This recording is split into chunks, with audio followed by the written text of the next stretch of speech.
Dear Patriots, before the news starts, please subscribe to our patriotic channel by clicking the subscribe button. Give us a thumbs up to this video. Don't forget to leave your opinion below in the comments section. Share the news on Facebook and Twitter so you friends see it. Thank you. Trump physically attacked by protester, but his response will make Americans proud. Donald Trump was attacked today by a man named Ryan Clayton, according to CNN. But Trump didn't even give the protester a second thought. Trump is treason. The man yelled as Trump walked down a hall on Capitol Hill. Why is Congress talking about tax cuts when they should be talking about treason? During the nonsense tirade, Clayton hurled a handful of Russian flags directly at the president. Despite nearly getting hit, Trump didn't even flinch. Trump kept walking forward, ignoring the insane man, which is absolutely the correct thing to do. He even gave a casual thumbs up to the press. Trump has been remarkably good at fending off these accusations of Russian collusion. It helps that the accusers have no facts, but the president's ability to make them seem silly and foolish have mostly buried the story despite the mainstream media's efforts. But there are still crazy men like this, who think Trump directly conspired with the Russian government. Luckily, Trump didn't even acknowledge this small man's existence. Comment "We love Trump" and share if you're proud of how our president handled this scary moment. Other presidents may have run for cover, but Trump was unafraid.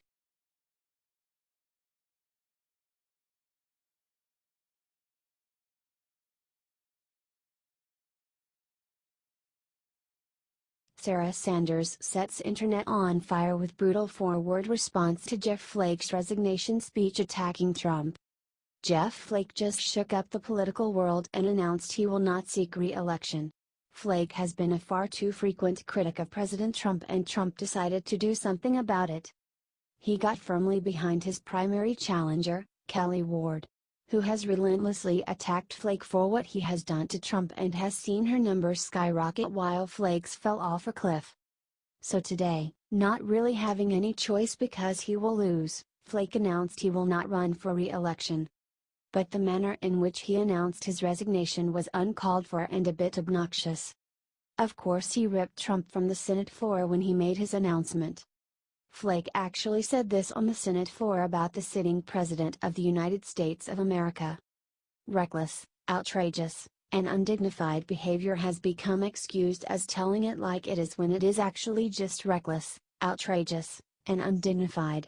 And when such behavior emanates from the top of our government, it is something else. It is dangerous to a democracy.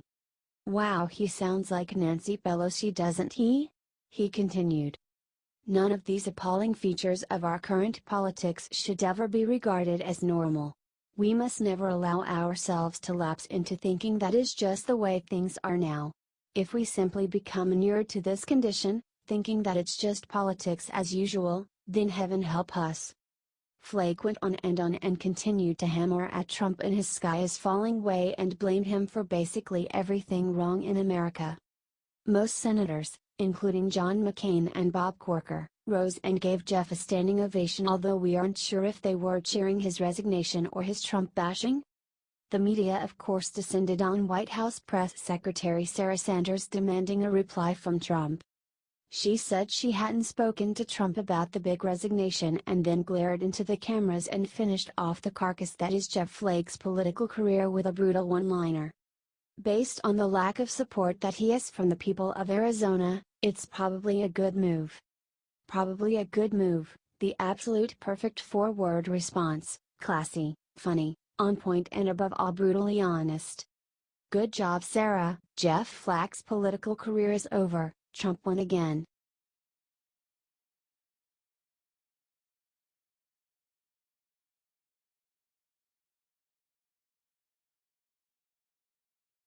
Sabotage. After latest attack, Sarah Sanders gives media quote they did not want to print. As press secretary for Donald Trump, Sarah Huckabee Sanders has faced her fair share of media hostility. Lately, however, she's never been attacked more. So she's striking back in a hilarious way. "I've never been attacked more, questioned more," Sanders said during a panel held by George Washington University. I was called a liar by a major network in an official statement. I've been called outrageous things on air, and it goes unquestioned, no pushback. I do think that there is a greater sense of hostility that I've seen in this administration than in previous, and I think that you see them reflected in the numbers, in the coverage, said Sanders. If you compare that to the first 9 months of the Obama administration, it was 40 to 60, so for people to pretend like there isn't a greater sense of hostility toward this administration, I think, would be to ignore real facts. This tirade against the press forced the Washington Post to fact-check the statement. Their findings were probably hard to swallow for the liberal paper. 93% of the coverage of Trump was negative and 7% positive, they conceded. Indeed, studies have shown overwhelmingly negative coverage of Trump in the mainstream media. This is a masterclass in media trolling. The media have to report on Sanders, so she's using them to wage war against themselves. Sarah Sanders knows exactly what she's doing, and she's doing it really well. Comment well played and share if you love Sarah Sanders' stiness. She learned from the best, and now she is the best defender of the president.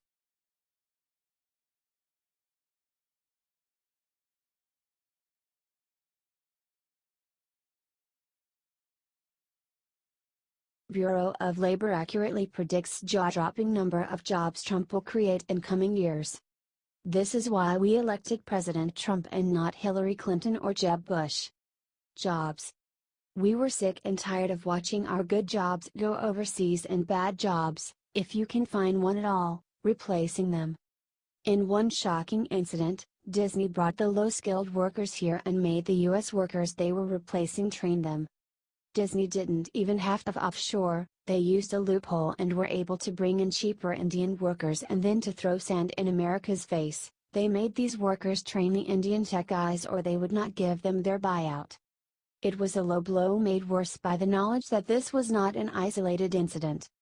So we made a change and elected Trump, and we have already seen good results. Based on new government projections, we are about to go from good to great.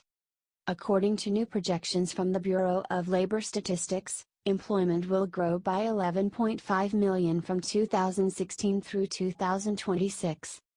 From 156,100,000 to 167,600,000 jobs, an increase of 0.7%, which beats out the 0.5% growth seen from 2006 through 2016.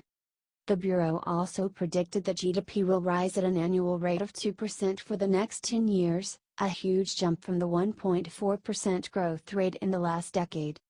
This is great news, but it gets even better. When Congress finally gets their act together and passes tax reform, we will see the numbers skyrocket. The projected figures for job creation over the next decade is a good indication that President Trump's current policies are having a net positive effect on the U.S. economy, said Alfredo Ortiz, president and CEO of the Job Creators Network, told the Free Beacon. Recent walkbacks of intrusive government regulations are freeing up the ability of businesses, big and small, to expand and become a stronger economic root of their communities. Current efforts to pass small business and middle-class tax cuts will advance this trend even further, allowing Main Street to once again become the driving force of the American economy. But wait, it gets even better. According to the projections, one industry will see a decline in jobs and wages: government.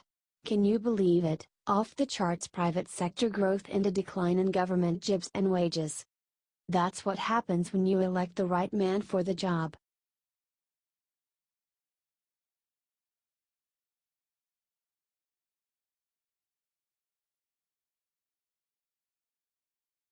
Bill O'Reilly comes forward, exposes game-changing $200,000 bribery plot to destroy Trump.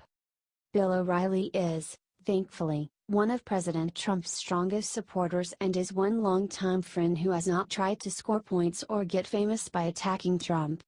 But he knows they are out there, people who would do anything to take down or severely damage President Trump. The left will literally stop at nothing in their quixotic quest to take down Trump and his presidency.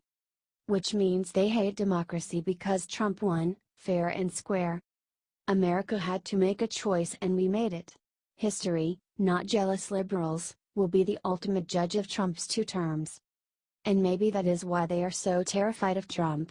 He is a game-changing candidate and the establishment will never be the same. Their power will be gone with their corruption and their bloated government salaries and even more bloated no-bid government contracts. And then there are the lobbyists who know the gravy train is coming to an end. It is under these conditions you should listen to what Bill O'Reilly and his team of investigators just discovered. Bill O'Reilly just revealed to Newsmax stunning details of the shocking attempt to ruin President Trump's reputation. O'Reilly said his investigators had uncovered an audio recording of an anti-Trump attorney offering a $200,000 bribe to an identified woman to file false sexual harassment charges against Trump. It exists, O'Reilly said. We have urged the person who has the tape to hand it over to the U.S. attorney, because my investigative team believes there are 3 separate crimes on the audio tape. Yes, we want this sick plot and the sicker plotters to face justice. Good work, Bill. It's related to my situation, O'Reilly added, and when the tape emerges, you will see why. I can't say any more than that, but it is related to my situation. Share this if you support President Trump against these scandalous and illegal attacks.